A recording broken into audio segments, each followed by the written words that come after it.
On this Valentine's Day, everyone's talking about love and romance, but one of the top aggravators in a relationship is, yes, you guessed it, money. Arguments over money is the #1 cause of divorce. Next Saturday, the 23rd, author and financial expert Kelley Keehn is giving a seminar on women and money, and she joins us now. Kelley, are women and men really that different when it comes to finances? Oh yes, we're as different as we are in gender. We are that. Speaking in generalities, of course, we're going to do today. Yeah. And why is that? Well, #1, I like to, ask everyone, women and men, to think about, as long as you believe we've been on this planet, thousands, millions of years, whatever it is, it's been men that have been the primary money managers. It's only been, the 1950s were the simplest time in the world for women, right? We stayed at home and had kids, men went to work. Now, today we have ultimate freedom and independence and all of this, but no rules. We don't know what to do. But why is it such a touchy subject between men and women? Because, I mean, the debates over money are legendary. And #1 cause of divorce, yes, and all of these issues. And I think it's a taboo subject in society as a whole. We don't go to cocktail parties. Back in the Brex days, we talk about how we're millionaires on paper and all of this, but and we don't talk about it when it goes down. And we never ask or we never tell how much we're making. Oh, no. The salary. That's a, and you wouldn't have, oh yeah, exactly. Or how in debt you are, or how much you have. So there's all these taboos, and we can talk about so many things today, but we still can't talk about money. And then you bring two people together and you just exacerbate all of those bad habits because there's two people that aren't talking with something that's very important in our world. Now, for women, you say it's a very much an internal issue, kind of associated with self-esteem. Is that right? Yes. Yes. What do you make of that, and how dangerous can that be? Oh, it can be. Well, I shouldn't just segment out women, because men have had, they've had their egos as well over time with money, right?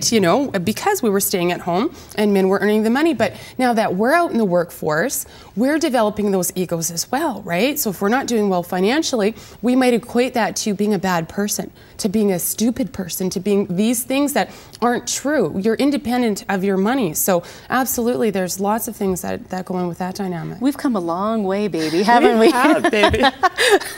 Like the saying goes. But we make so many mistakes, don't we? Yes. I mean, women are afraid of money, aren't they? Well, we're in our infancy. Like I said, if we just think it's only been a few decades that it's been okay for us to, we've always been handling money with our spouses, but it's only been recently that's socially acceptable for us to, come to the forefront. So what are the top excuses that we make? Top excuses really across the country and from north to south in America, Canada, is I'm not good with numbers. My spouse is going to look after things for me, even though we know divorce rates are at a record high. We live longer than men. It's not something that's in my nature. I'm just not interested. I think health and money, those two aspects of your life can never be entirely trusted to anybody. Not your doctor, not your financial advisor, not your spouse. You have to come to the table. Get up 5 minutes earlier, have your cup of coffee, get on Google, type in, what is an RSP? It's RSP season. What is a stock? What is a bond?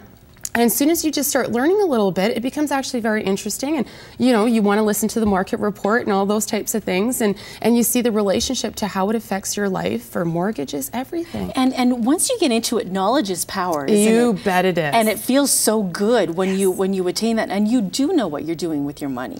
It's so important. I was counseling a client last year who, just because she wasn't making her minimum payment just a couple days late for 6 months in a row, she went from 18% interest to 28% interest, and it was just a little tiny statement. That fine print. Yes, and so I just said she was making it anyway. Just make it on time. Don't make it late. And as soon as you do that that little simple things. Now you have some other suggestions about how women, like for example, setting up different accounts for different purposes in your life. Yes, absolutely. And the latte factor is great, where you take the $1 a day and you put it for retirement. But I want women and men to take $1 a day and put it for their own pleasure. It's just $1. What could you do, with $30 extra a month or every 2 months? You could go and take yourself for a pedicure or massage, or guys could go and do something fun for themselves. And as soon as you set the rules up to win, see, we're going to spend money anyway, but as women, we're going to feel a lot of guilt about it, okay? Because we hide things, we hide purchases and that sort of thing. Yes. That drives me crazy. Yes, we do. And it's not to say women spend more than men. We just spend differently, but we feel a lot more guilt than men do. So